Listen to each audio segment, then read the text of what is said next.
From the New York Times, I'm Rachel Abrams, and this is The Daily.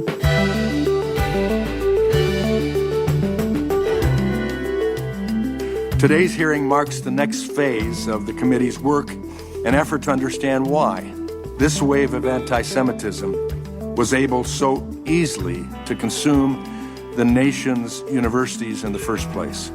During a congressional hearing on Tuesday, Republican lawmakers once again accused university leaders of failing to do enough to combat anti-Semitism on their campuses, a claim that the university officials strongly rejected. It is time for clear action on your campuses that can be quantified and can be exemplified to the watching world around. The hearing was the latest attempt by Republicans to use what they see as the growing threat against Jews to their political advantage. And it's a plan that was first laid out by the same conservative think tank that authored Project 2025. That plan may have once seemed far-fetched, but today, I speak to my colleague Katie J.M. Baker about how it's become a reality.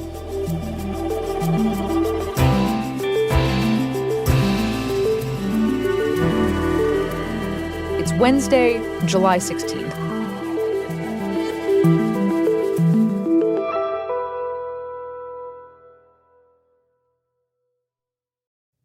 Katie, I think by now we're probably all familiar with Project 2025. It was the Heritage Foundation's agenda for a second Trump term. A lot of it has already come to pass.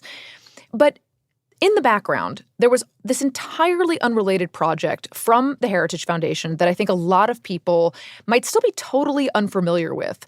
And it's what we wanted to talk to you about today, both what it is and also how it may have been influencing our politics and our campuses in ways that a lot of people may not have even realized.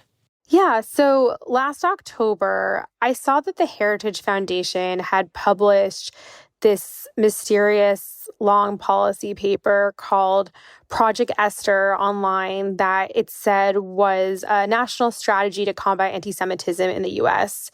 But when you read it, it becomes clear very quickly that what it really is a plan to dismantle the pro-Palestinian movement in the U.S.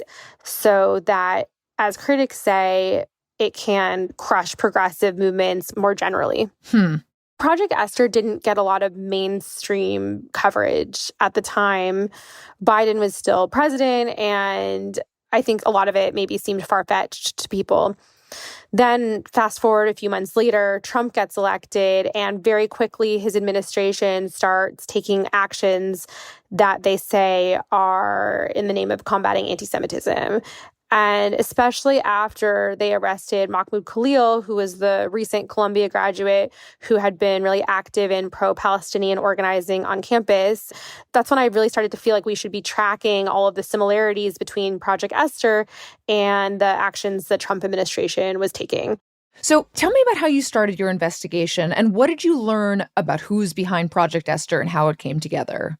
So the origins of this document really begin immediately after October 7th, 2023, soon after the Hamas attack in Israel and then Israel's retaliatory war campaign. Free Palestine, Palestine will be free! Palestine will be free! Some college campuses really quickly got very chaotic with protests and counter-protests. Start to push them out of the camp.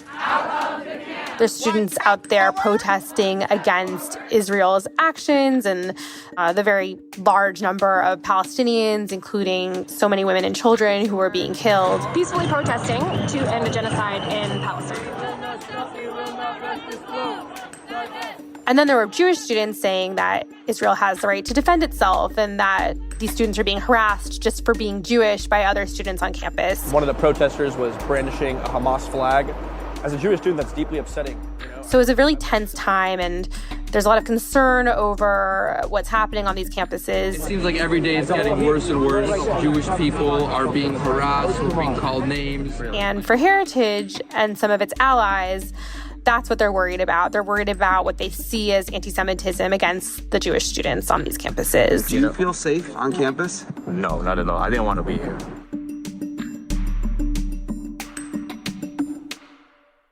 And it's in that context that 4 really well-connected conservative supporters of Israel meet virtually to come up with a plan. And they decide that they're going to create this task force to combat anti-Semitism. And eventually that turns into Project Esther, which is overseen by this woman at Heritage, vice president named Victoria Coates. So tell me about Victoria Coates. She is a fascinating figure. Because, this kind of goes back to my first book, which is called David Sling, A History of Democracy and 10 Works of Art. She has a really unorthodox background for a national security advisor. Which ties in the art history piece. She has 3 degrees, all in Renaissance art history. And she was planning on being an academic. When I was getting my PhD in the 90s, sure, there was a weight toward liberals in academia, but at the same time, the focus was on your work. Some people thought it was kind of exotic to have a conservative running around, and that was all fine. And she was conservative, and she'd always been conservative, but she really started to feel like it wasn't a space for her, and she felt really uncomfortable there. That was when the children, or the descendants rather, of the 1960s radicals were really taking hold. All of whom share this what I consider a very noxious anti-Western worldview. She became what she says is increasingly uncomfortable with, I think she called it a noxious anti-Western worldview that she felt she was seeing on the campus of the University of Pennsylvania, where she was getting her PhD. And I've always been fascinated with missile defense. And so she started blogging about missile defense under a pseudonym for a conservative website. That blogging leads her to working for Donald Rumsfeld and other Republican politicians before ending up in Trump's first administration as a deputy national security advisor. So how does she go from that to being the leader of this effort at Heritage? Yeah, so she's a vice president at Heritage working on a variety of national security-related issues, and she told me that her interest in Israel really comes from a national security perspective. Note that in the Iranian view of the world, America is the big Satan and Israel is the little Satan. The critical point being that we are both Satan, and that if we allow the little Satan to be destroyed, they will hardly stop in their pursuit of the big Satan. She's a really devout Christian and religious person, and she's had an interest in Israel specifically for a really long time. She has figurines of Israeli prime ministers in her office, and she recently wrote a book about the importance of supporting and defending Israel. The inescapable conclusion I reached was that even if the U.S. was to abandon Israel to its fate alone and retreat behind our oceans, it wouldn't save us. So at some point last year, Heritage decides that they're going to write an actual blueprint, the one that becomes Project Esther, and Coates will oversee it. So once Coates is actually put in charge of leading this thing, what is the next step? So dozens of groups joined this task force, and interesting fact about it, as one of the Heritage employees said himself, was that most of them were conservative organizations or Christian organizations, and there were a few Jewish groups, but the majority of them were not Jewish. Is it notable that most of these groups aren't Jewish, as you said, especially given the fact that anti-Semitism isn't really what the Heritage Foundation typically cares about? I think they're generally associated with issues such as abortion, immigration, culture wars. Yeah, well, when I interviewed members of the task force and Heritage, they said that they felt that legacy Jewish groups had not done enough to combat anti-Semitism. And Project Esther accuses American Jews of complacency, and they're saying, we're going to take over from here. That is fascinating, that not only is this not being done in collaboration with these legacy Jewish groups, but both very separate from them, and in some cases, Heritage is even condemning some of them. What is it that the Heritage group feels should be done to fight anti-Semitism that they feel that these Jewish groups have not been doing? What is their strategy? Well, their strategy is to brand a very, very wide group of critics of Israel and pro-Palestinian supporters as being a risk to the very foundations of the United States and the fabric of our society. So these people and groups aren't just anti-Semitic, but they're anti-capitalist, anti-Western, and anti-what Heritage calls the shared Judeo-Christian values they believe are so integral to America. So in other words, the sudden interest in anti-Semitism, it's not just about threats against Jewish people. For the Heritage Foundation, they're seeing what's happening on campuses, and they're reframing the debate as kind of a homegrown threat against America. Yes, exactly. So let's go back to the document itself and the recommendations. Well, actually, why the name? Why Esther? So the easiest explanation here is that Esther is a famous figure from the Hebrew Bible. She's a queen, Jewish herself, who is celebrated for saving the Jewish people from destruction. Got it. So what's actually in the document? So Project Esther is this really long, unwieldy document. It has some errors in it. As many Jewish people pointed out after it was released, it says that Queen Esther is a figure from the Torah, which she is not. And it's divided into a few parts. It starts out by defining who the enemy is. So Project Esther defines the enemy by branding a really broad range of critics of Israel and supporters of the pro-Palestinian movement as what it says is effectively a terrorist support network. So they use phrases like Hamas Support Organization, or HSO, and Hamas Support Network, or HSN. And the goal, they say, in Project Esther is that in the same way that Americans think of the KKK as bad, or after 9/11 thought of Al-Qaeda as bad, they want people to hear or think of these terms when they think of the pro-Palestinian movement or critics of Israel and go, these are bad people.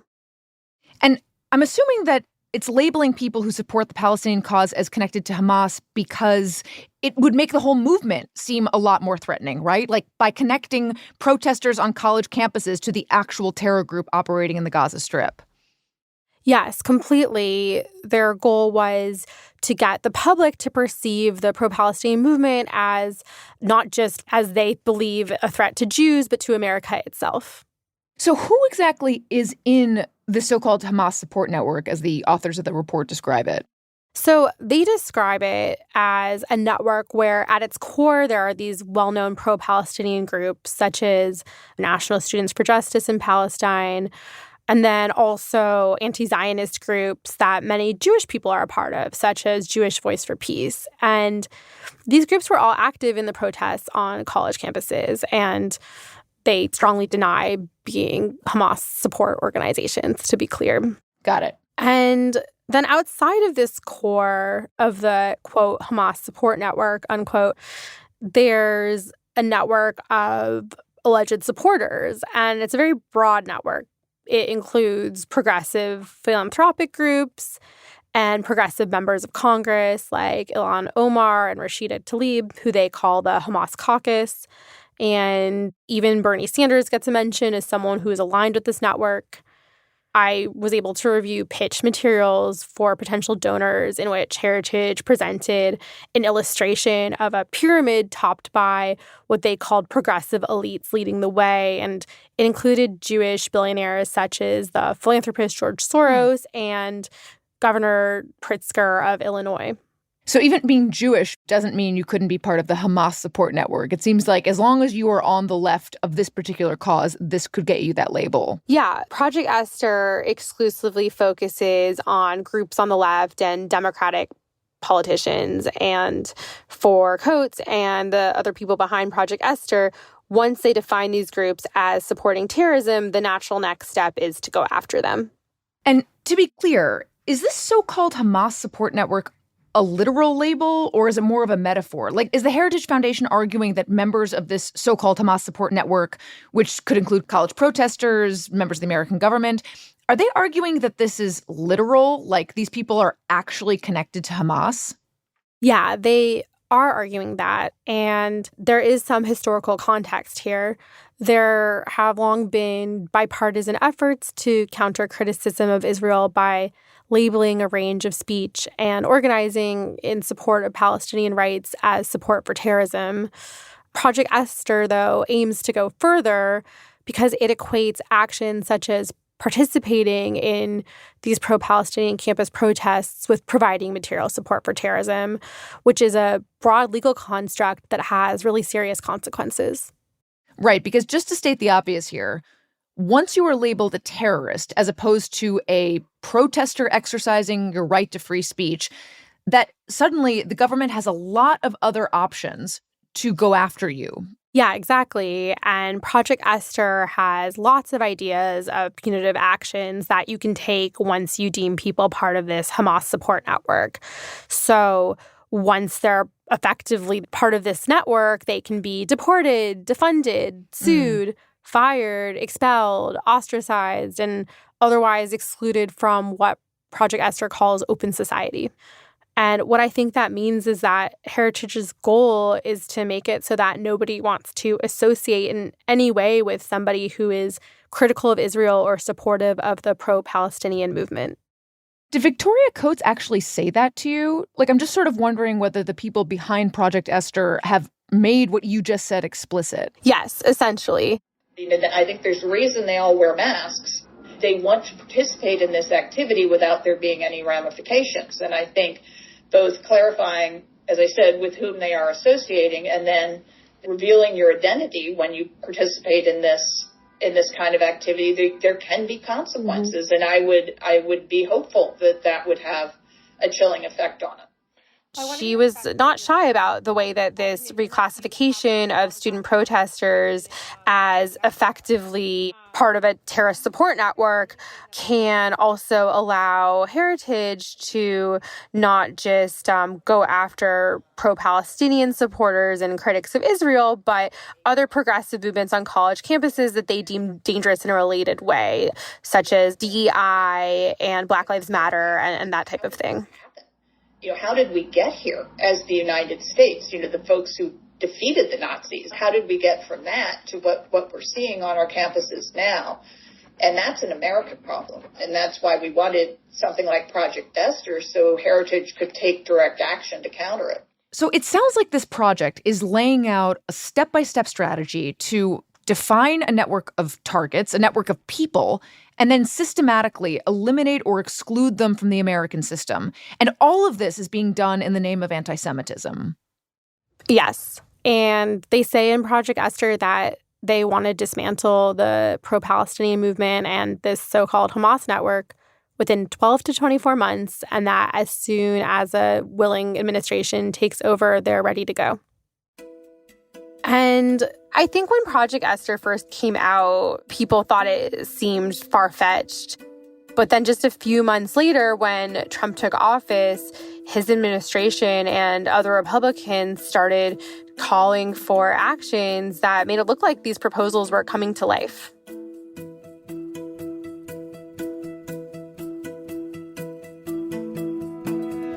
We'll be right back. Katie, one person I've been thinking about as you've been talking is Mahmoud Khalil, who you mentioned. He's the man with the green card who was arrested by immigration authorities because of his protest activity at Columbia University. And his situation seems to fit kind of perfectly the description of what you said that Project Esther was trying to accomplish. And I'm wondering whether there were other examples that you saw that really indicated to you that this project was coming to life. Yeah, so based on our own analysis, the Trump administration and other Republicans have called for actions that appear to mirror over half of the goals outlined in Project Esther. Over half, wow. We have breaking news. The Trump administration canceling $400 million worth of grants and contracts for Columbia University. It says it's freezing more than $2 billion in grants to Harvard University. Citing what they call consistent inaction in the face of, quote, persistent harassment of Jewish students. So Project Esther says that HSOs, which means Hamas support organizations, should not be eligible for public funds, and the administration has withheld billions of dollars in grants to some of the country's top research universities, saying that they haven't done enough to get these sorts of groups off their campuses or that they haven't kept Jewish students safe. If you apply for a visa to enter the United States and be a student, and you tell us that the reason why you're coming to the United States is not just because you want to write op-eds, but because you want to participate in movements that are involved in doing things like vandalizing universities, harassing students, taking over buildings, creating a ruckus, we're not going to give you a visa. In Project Esther, it says that members of HSOs should be found in violation of student visa requirements. Video shows Columbia University student Mohsen Madawi in handcuffs. The Palestinian-born green card holder taken into custody Monday by federal immigration agents. Threatened with deportation is a doctoral student at Tufts University. Homeland Security officials accuse her of being pro-Hamas. And we've seen administration officials move to revoke student visas and deport activists who have criticized Israel. Administration ordering embassies to stop interviews for student visas as the State Department prepares for an expanded social media screening for applicants. Project Esther says that social media should no longer allow the spread of what they deem to be anti-Semitic content. And we've seen the administration begin monitoring immigrants and visa applicants' social media. And once you've lost your visa, you're no longer legally in the United States, and we have a right, like every country in the world has a right, to remove you from our country. So it's just that simple. That is certainly a compelling argument for how the actions mirror what's in the report. But just to be really clear about this, did your reporting reveal a direct connection between the project and the White House? Like, can we say definitively that the White House is actually using this as a blueprint for its policies? No, we can't say that there's a direct connection because White House officials would not talk to me about this. And the Heritage Foundation employees I spoke to acknowledged that they meet regularly with the administration and members of Congress, but they just won't comment on those closed-door meetings. And they insisted they didn't know if the White House had used their document or simply came to the same conclusions. But one of the co-authors of Project Esther, who I interviewed, said it's no coincidence to look at the changing landscape since Esther came out and to see the actions that it calls for taking place months later. And he said that it's no coincidence on a federal level, on a state level, and even on behalf of private groups such as law firms who have filed lawsuits accusing certain groups of supporting Hamas. So basically, whether or not we can actually tie the administration to the proposal in some way directly, it seems pretty clear, as you mentioned, that the proposals in the project are becoming reality. And all of this is making me wonder, since Project Esther was published, has there been much of a reaction from Jewish groups? So yeah, there have been a range of responses. Most legacy Jewish groups haven't said anything specifically about Project Esther. They're not celebrating Project Esther and thanking Heritage for solving anti-Semitism, but they're also not criticizing it either. But there has been a lot of pushback from some other Jewish groups. And one interesting thing I found is that a few groups that Heritage assumed would be aligned with their mission didn't actually want to be involved at all. Why is that? Well, one big reason is because this document is supposed to be about combating anti-Semitism in America, and yet it exclusively focuses on anti-Semitism on the left, which is a problem for some of these groups I talked to because they saw Project Esther as something that would make this a partisan issue instead of a nonpartisan issue that everybody should get behind, not just one side or another. And then the other big reason that some Jewish groups do not want to associate with Project Esther is because of a concern that Heritage is exploiting real concerns about anti-Semitism to execute its own agenda. To your point, it really does feel like if this effort to fight anti-Semitism was mostly endorsed by non-Jews, many prominent Jewish groups at the very least said nothing, did not endorse it, or actively disavowed this effort. It does make me feel like there's something else on the agenda here. Yeah, the document is really about a fundamental distrust of higher education in particular. Victoria Coates has long spoken about why she left higher education and how there's this noxious anti-Western worldview that's pervasive within it. And most of their suggestions have to do with college campuses. And for years, Heritage has been railing against college campuses and saying that they're hotbeds of progressivism. So they were able to fold this fight against anti-Semitism into this larger worldview that they have. I mean, to put it another way, it feels like this document is about Jews, but it's not actually for the benefit of Jews. I think it was best stated in an open letter from 36 former leaders of major Jewish establishment groups. I'm just going to read from the letter. So they warn that, and I quote, "A range of actors are using a purported concern about Jewish safety as a cudgel to weaken higher education, due process, checks and balances, freedom of speech, and the press." And the letter called on Jewish leaders and organizations to, quote, "resist the exploitation of Jewish fears and publicly join with other organizations that are battling to preserve the guardrails of democracy." In other words, what Project Esther has done is take a real concern about anti-Semitism and then figured out a way to take that concern and achieve many other goals that Heritage has. I feel like, Katie, your story really filled in some blanks that I had just watching some of the actions from the administration that were being done in the name of combating anti-Semitism, whether it's arresting students, cutting funding, cracking down on pro-Palestinian speech. Like, it just felt like a lot of this had to do with something other than combating anti-Semitism. And until your story came out, I wasn't really sure what to do with that skepticism or exactly how warranted it was. You know, there are surely people who are part of this effort who genuinely care about violence against Jewish people. And there have been examples of violence in the U.S. targeting Jewish people, some of them deadly. But Project Esther isn't just talking about eliminating threats of or acts of violence against Jews, which do happen. They're going much further than that. And anti-Semitism is being used as a tool here by the Trump administration to demonize an entire movement and execute a much, much broader agenda that has very little to do with protecting Jewish people. Katie, thank you so much. Thank you for having me.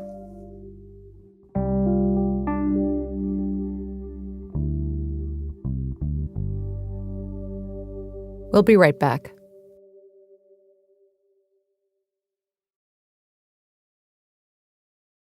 Here's what else you need to know today. On Tuesday, President Trump released about half of the California National Guard troops deployed to Los Angeles to quell protests against immigration raids.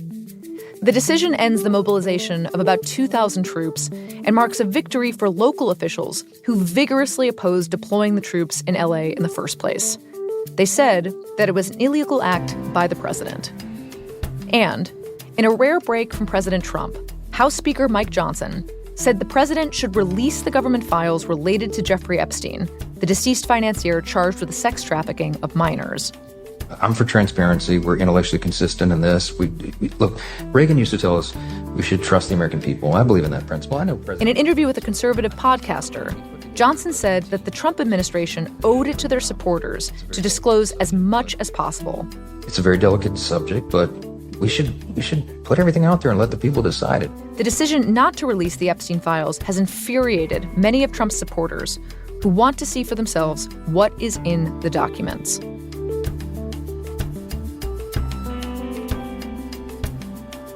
Today's episode was produced by Ricky Novetsky, Michael Simon Johnson, and Mooj Sadie, with help from Nina Feldman. It was edited by MJ Davis-Lynn and fact-checked by Susan Lee. Contains original music by Dan Powell and was engineered by Alyssa Moxley. Our theme music is by Jim Brunberg and Ben Landsberg of Wonderly.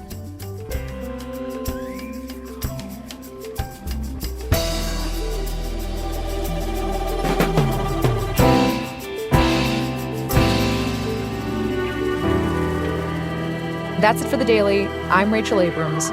See you tomorrow.